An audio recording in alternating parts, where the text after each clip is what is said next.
नीतीश कुमार के अंदाजे बयां में उलझे लोग, असली बात हुई नजरअंदाज। आदाब जोहार, मैं आपके साथ सुष्मिता और आप देख रहे हैं जोहार झारखंड। अगर बयान करने का तरीका बेहतर ना हो तो एक अहम और जरूरी बात विवादों की भेंट चढ़ जाती है। वो बात शोर शराबे में कहीं गुम सी हो जाती है।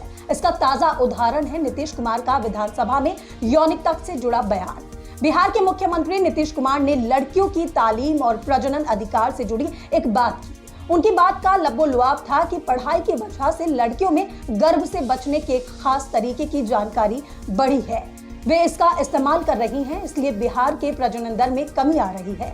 गर्भ निरोधक के जिस तरीके की वो बात कर रहे थे उसे पारंपरिक तरीका माना जाता है। स्त्री पुरुष यौन संबंध के दौरान वीर्य स्त्री के अंदर ना गिरे, यही वो तरीका है। ये तरीका जमाने से इस्तेमाल हो रहा है। ये तरीका पारंपरिक ज्ञान पर आधारित है। हालांकि नीतीश ने जिस तरह ये बात कही वो हंगामे की वजह बन गया। उसने पूरी बात को हवा में उड़ा दिया। माने या ना माने, नीतीश का तरीका यौनिक था। आमतौर पर हमारे समाज में जब सेक्स की बात आती है तो सबके बयान चटकारे लेकर सुनने लगते हैं। आंखों में खास चमक होती है, होठों पर मुस्कान आ जाती है, हंसी ठटोले होने लगते हैं, मन की बात चेहरे पर जाहिर होती है। ठीक ऐसा ही हो रहा था जब नीतीश बोल रहे थे। उनके हाव भाव यौनिक थे। पीछे से माननीय सदस्यों की हंसी की आवाजें भी आ रही थी। इसके बाद सदन के बाहर ये मुद्दा बन गया। सोशल मीडिया पर नीतीश कुमार ही मजाक की वजह बन गए।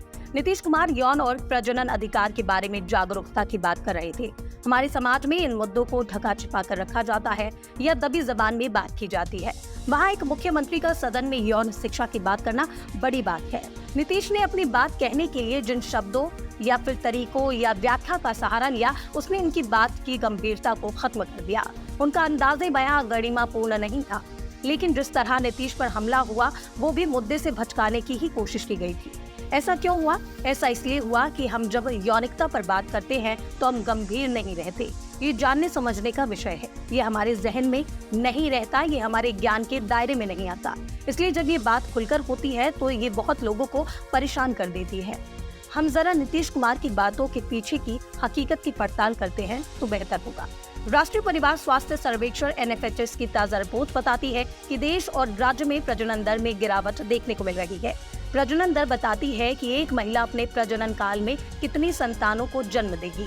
भारत की प्रजनन दर यानी NFHS 3 में जहां 2.70 थी, वहीं 15 साल बाद NFHS 5 2019-20 में ये घटकर 2 पर आ गई है। ये प्रजनन दर जनसंख्या को स्थिरता की तरफ ले जाने वाली जादुई संख्या है। दूसरी ओर NFHS 3 में बिहार की प्रजनन दर जान थी, जो NFHS 5 में घटकर 3 के करीब पहुंच गई है। अब आते हैं नीतीश कुमार की बात पर। क्या शिक्षा का रिश्ता प्रजनन दर से है? NFHS 5 के मुताबिक बिहार में जो स्त्रियां कभी स्कूल नहीं गई, उनमें प्रजनन दर राज्य की औसत दर से ज्यादा यानी 3.77 है।